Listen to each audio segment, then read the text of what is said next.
Assalamualaikum warahmatullahi wabarakatuh. Perkenalkan, nama saya Yulianita Putri, NIM 105190127. Baiklah, di sini saya juga ditemani oleh rekan-rekan saya, yaitu Melisa Aprilia, Yunita, Ahmad Ramadhani, dan Kurniawan Tasya.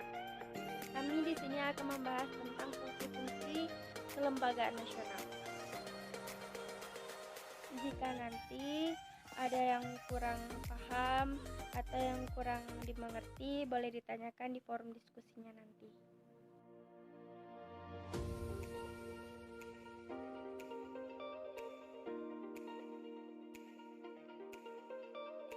Kelembagaan negara menurut Undang-Undang 1945 yang sudah diamandemenkan adalah MPR, Presiden, DPR, BPD, BPK, MA, dan MK.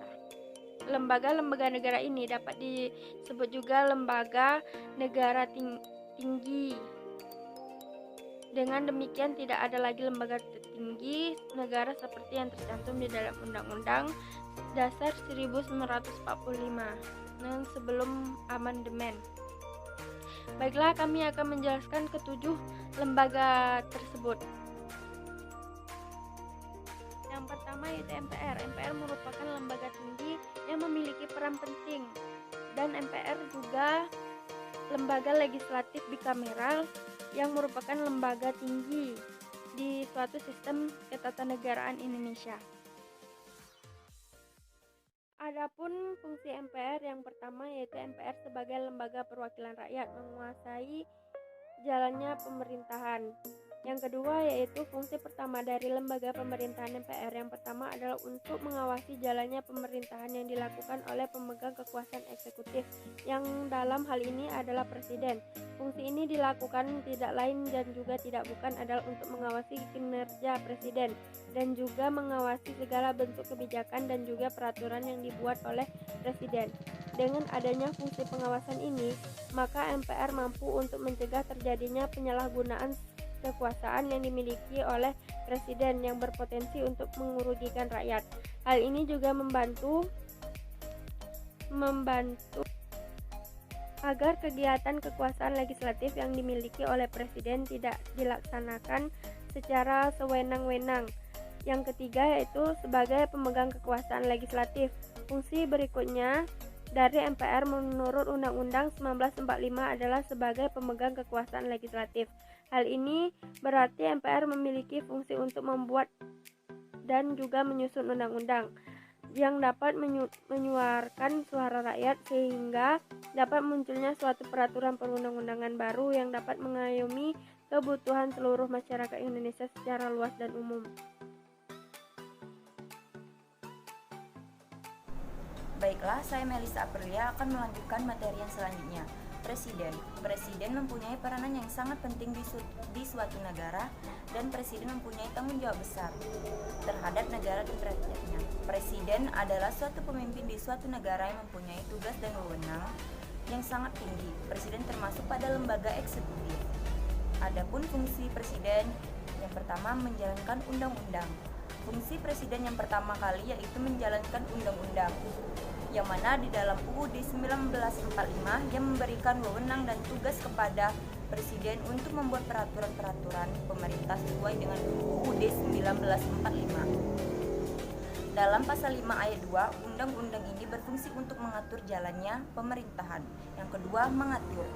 Presiden berhak mengatur bawahannya sesuai dengan ketentuan undang-undang supaya jalannya pemerintahan dapat berjalan dengan lancar tanpa ada suatu kendala.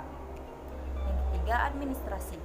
Fungsi Presiden yang ketiga yaitu melakukan kekuasaan yang bersifat administratif. Kekuasaan administratif ini mencakup berbagai segala kegiatan yang berhubungan dengan urusan dan kebutuhan publik. DPR merupakan kepanjangan dari Dewan Perwakilan Rakyat. DPR merupakan lembaga tinggi di suatu negara yang memegang lembaga legislatif. DPR dipilih oleh rakyat secara melalui pemilihan umum.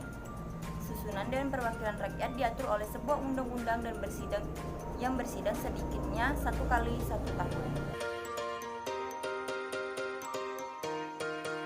Baiklah, Assalamualaikum warahmatullahi wabarakatuh.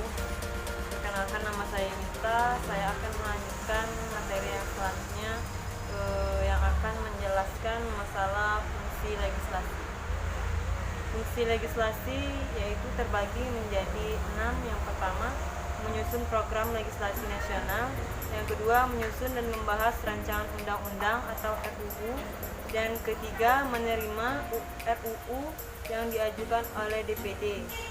Dan yang keempat, membahas RUU yang diusulkan oleh Presiden ataupun DPD. Dan kelima, menetapkan undang-undang bersama dengan Presiden. Dan yang ketujuh, menyetujui atau tidak menyetujui peraturan pemerintah pengganti UU yang diajukan Presiden untuk ditetapkan menjadi UU. Selanjutnya, terkait dengan fungsi anggaran, DPR memiliki tugas dan wewenang. Yang pertama, memberikan persetujuan atas RUU tentang APBN yang diajukan Presiden. Yang kedua, memperhatikan pertimbangan DPD atau RUU tentang APBN, RUU yang terkait pajak, pendidikan, dan agama. Dan yang ketiga, menindaklanjuti hasil pemeriksaan atau pengelolaan dan tanggung jawab keuangan negara yang disampaikan oleh BPK. Dan yang keempat, memberikan persetujuan terhadap penindaktanganan aset negara maupun terhadap perjanjian yang berdampak luas bagi kehidupan rakyat yang terkait dengan beban keuangan negara. Terkait dengan fungsi pengawasan, DPR memiliki tugas dan wewenang. A. Melakukan pengawasan terhadap pelaksanaan UU, APBN, dan kebijakan pemerintah. B. Membahas dan menindaklanjuti hasil pengawasan yang disampaikan oleh DPD terkait pelaksanaan UU mengenai otonomi daerah, pembentukan, pemekaran dan penggabungan daerah, pengelolaan SDA dan SDE lainnya, pelaksanaan APBN, pajak, pendidikan, dan agama.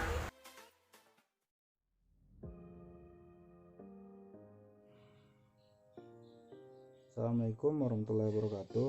Perkenalkan, nama saya Kurnian Fasya. Saya akan melanjutkan presentasi dari teman-teman saya. 3.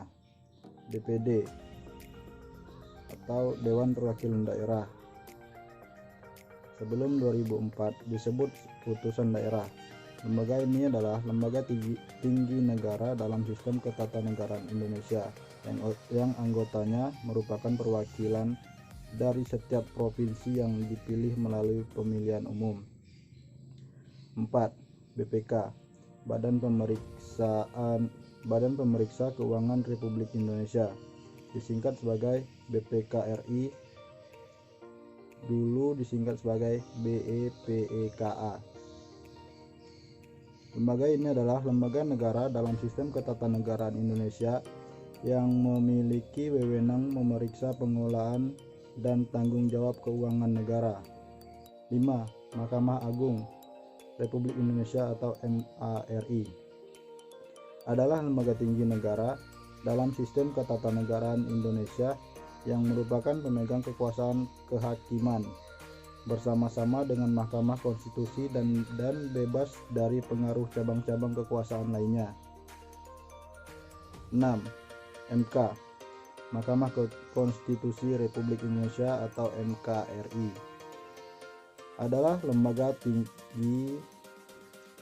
Lembaga ini adalah lembaga tinggi negara dalam sistem ketatanegaraan Indonesia yang merupakan pemegang kekuasaan kehakiman bersama-sama dengan Mahkamah Agung. Baiklah, mungkin itu saja presentasi yang dapat kami sampaikan. Assalamualaikum warahmatullahi wabarakatuh.